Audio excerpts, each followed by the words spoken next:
ஹalleluya. தேவவசனம் சோத்திரம் எப்படி காத்துக்கணும், நடைகள் எப்படி காத்துக்கணும், அதெல்லாம் தெரிஞ்ச வசனம் தான். சண்டே கிளாஸ்ல இருந்து வசனம் படிச்சுட்டு வரோம்.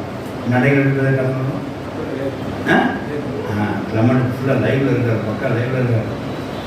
சரி 119 105 எப்படிங்க நம்ம நடையை காத்துக்கணும், அவரோட வசனத்தினாலே. ஹalleluya. அவரோட வசனம் தான் வெளிச்சம், அதுதான் ஒரு பாதை. வாலிபத்தை எதிர்காலத்தின் வாழ்க்கையை சுத்தம் பண்ணுவான். இந்த வசனத்தை வச்சுதானே. தேவனுடைய வசனம் சோத்திரம் பண்ணாதே. உங்க நடைகளை வசனத்தினால காத்துக்கொள்ளுங்க, வசனத்து வெளிச்சத்தினால காத்துக்கொள்ளுங்க.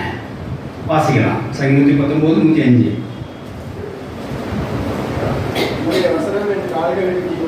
உங்களோட வசனங்கள் கால்களுக்கு, கால்களை ஏங்க சொல்ல, நடைகள் கால் நிச்சயம் நடக்கும். கால்களுக்கு தீபமும் வெளிச்சமும், என் பாதை வெளிச்சமா இருக்கு. அப்ப என் நடைகளுக்கு உங்களோட வசனம் எனக்கு என்னவா இருக்குது, வெளிச்சமா இருக்கு, ஒரு தீபமா இருக்கு.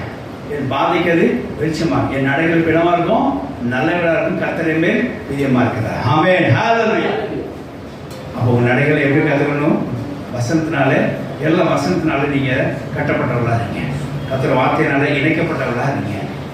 தேவன் உங்க பிரியமா இருப்பார். உங்க நடைகளை உறுதிப்படும். கோபம் கொள்ளாதீங்க, பாவம் செய்யாதீங்க, எல்லாம் வசனத்துக்குள்ளாக கட்டுப்பட்டுறாதீங்க. எதுவும் பேசாதீங்க, பொறுமையா இருங்க, காத்துறீங்க. எல்லாம்